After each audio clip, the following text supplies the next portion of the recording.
Well, well, well. I'm back into your little shitty existence. Back with the fucking shitty haircut that makes my forehead look like the Pacific Ocean.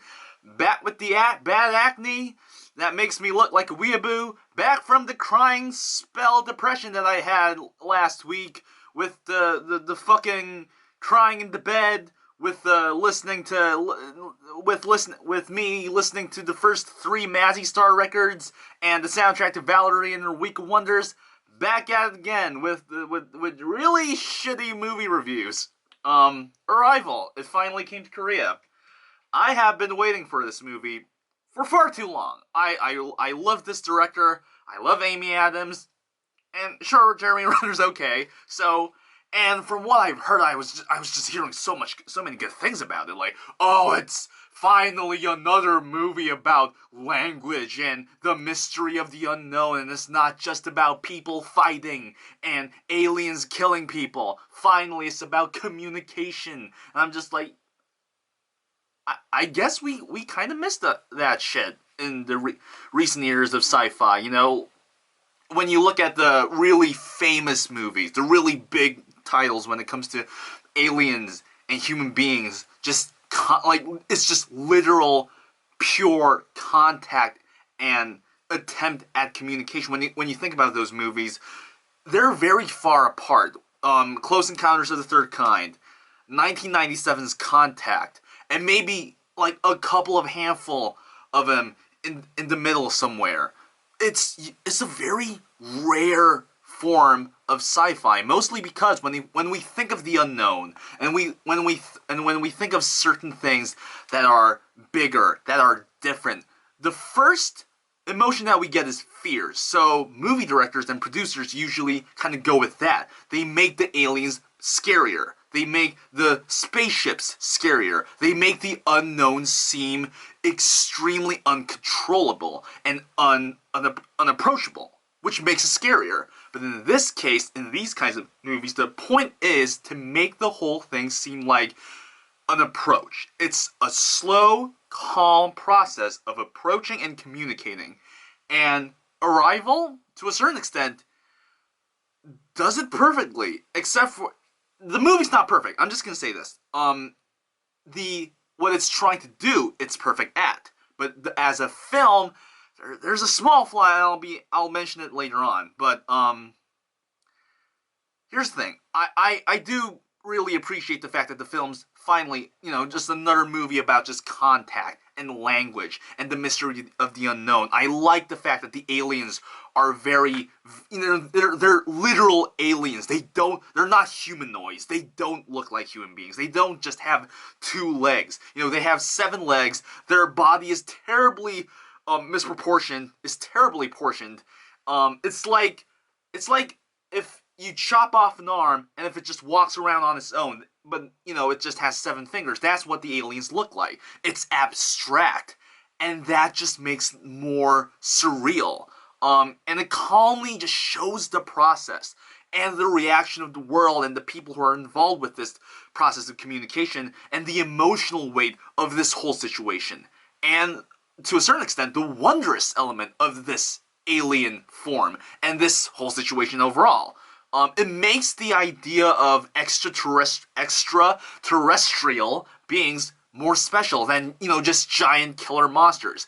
That's easy. Making them feel scary, making them feel dangerous is the cheapest thing you can do when it comes to alien movies.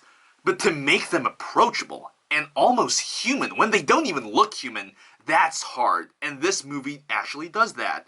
The music actually helps to make the whole situation of aliens coming down to communicate feel more special.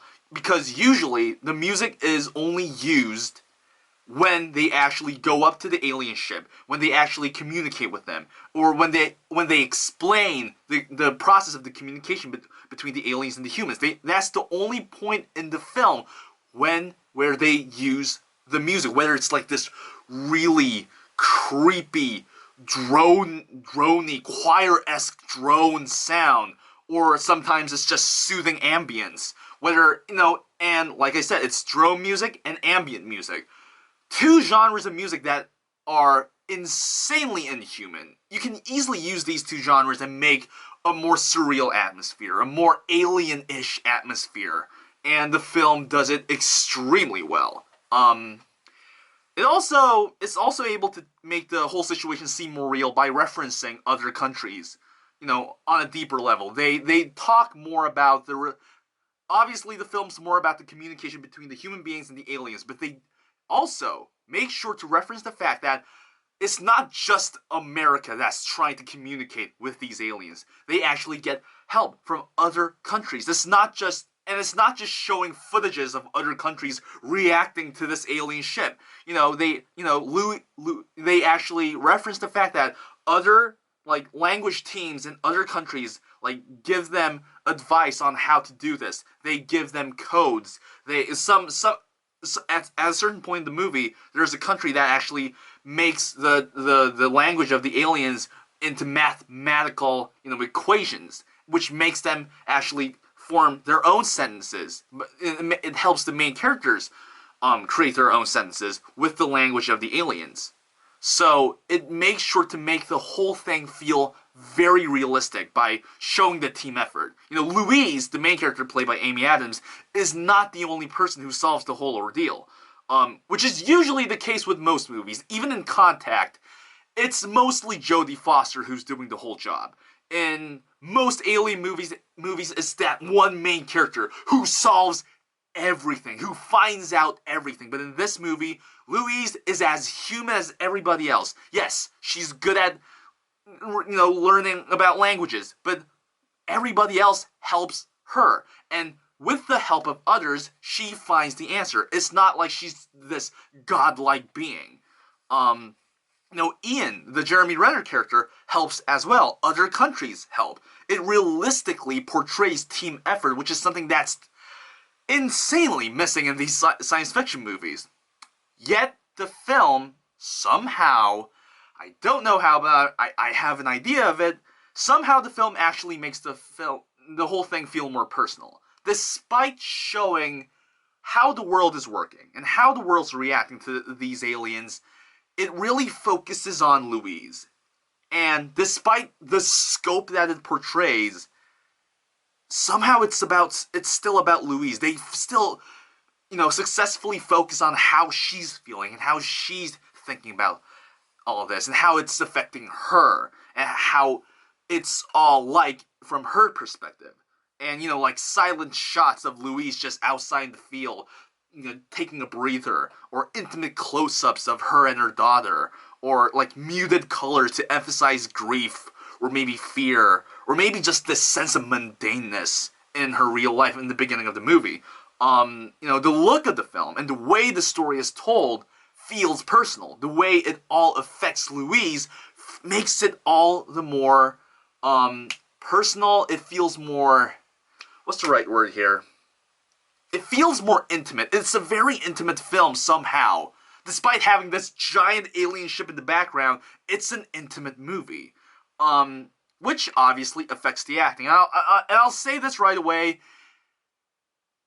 I know Amy Adams wasn't nominated for the Oscar for Best Actress in the Leading Role, but I can see why the Academy wasn't impressed. It's a very restrained performance. It's quiet. It's emotional. It's effective. It fits the movie perfectly, but it's very restrained, and usually the Academy does not like that kind of stuff. The Oscars like big, flamboyant, in-your-face, jazz hands performances. They don't like restrained, subtle performances. In this case, Amy Adams did that. She did it perfectly, but, that's what happened. But the main thing about the movie is really the theme. Now, what the fuck is the film about? Because there's a twist at the end. There seems to be a lot of themes going around in the movie. Now, I think there are certain minor themes in the movie. Just minor stuff here and there they're trying to talk about and trying to have some commentary on. Maybe it could be about fear of the unknown and how the media kind of feeds that fear, kind of makes everybody become more scared. It could be about the power and the result of communication and the possibility of it, why we need communication in this day and age, especially people in America going ape shit over Donald Trump and political correctness and whatnot. This film, in my opinion, should be having some sort of effect and some sort of, like, intellectual gut punch of an effect in America, because it really is a film that's emphasizing the idea of understanding and communicating, which is exactly what America needs right now. It can also be about considering the ending. I'm not going to spoil it, but it involves loss, and it involves a very strange sense of, I don't really know what to say without spoiling it, but it could be about the fulfillingness of motherhood, and maybe the value of good memories, even though they might be just momentary. But I feel like the major theme of the film is the fact that we are, human beings overall, are very helpless to our emotions. Whether it's militarization or science and language studies, that can only go so far. That can only really help out the human, it can only help humanity to a certain degree. And not even humans, the aliens can also be in this category of themes as well.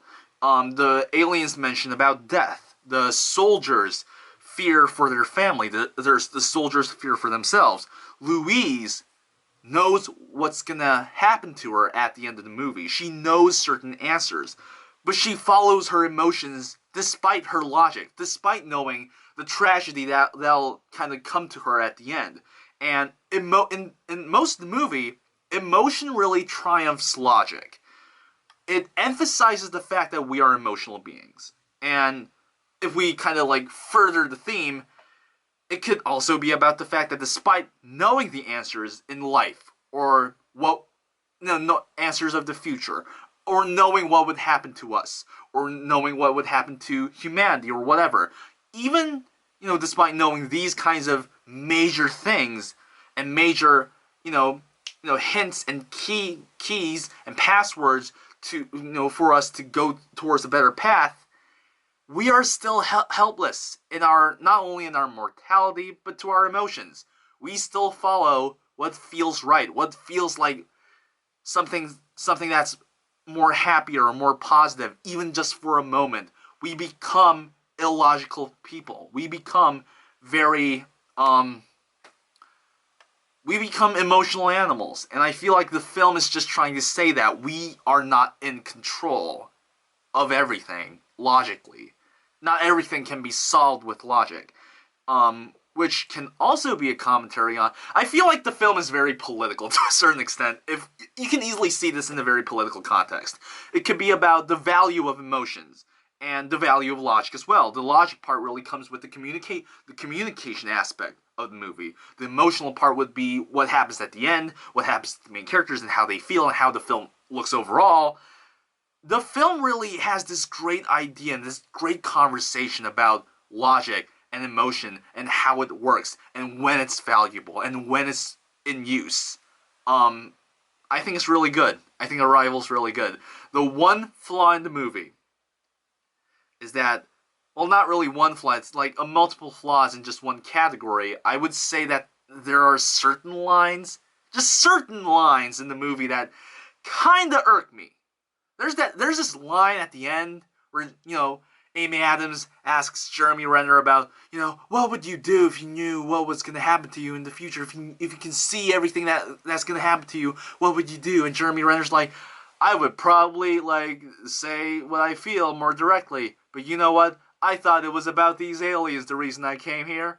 But it just might be for you. And I'm just like, oh, no, don't do this to me, movie. You were so not this kind of movie beforehand. You were not this cringy, overly saturated fucking romance movie before. You were so realistic for an alien movie. You were going such a modest path And suddenly you're like, ah, it's not about aliens, it's about love. Kill me. And there's this one scene where, like, Amy Adams is trying to, like, convince the Forest Whitaker character about why they need more time with the aliens, and she's just like, kangaroo. And as an audience member, I'm just like, I'm sure she's gonna explain why she said kangaroo, but in a normal situation, that's not how the conversation would work. She would just explain her explanation and her point, and not just say kangaroo first. This makes it feel more like a movie. And that's the thing with, here's the thing with all of you writers out there, you should know this. The point of good dialogue and good writing is to make the audience not realize the fact that they're watching a movie. If they're so convinced of the line and the acting and the writing and the directing, they forget that they're watching a movie. They're just so invested in it. But when you put something so awkward in there, they realize the illusion fades. It becomes a movie. It's just something that's being projected on screen. These are not real people. That's when you know that the writing's not good. Just so you know. So yeah, Arrival's pretty damn good. 4 out of 4. I don't know what I'm gonna feel later on in my life. Maybe I'll hate it. But for now, it had an emotional effect on me. I'm not gonna lie. So yeah, 4 out of 4. Arrival. It's pretty damn good. You've probably already seen it already, though, because I'm speaking English, and most countries that speak English probably already saw this film already. Bye.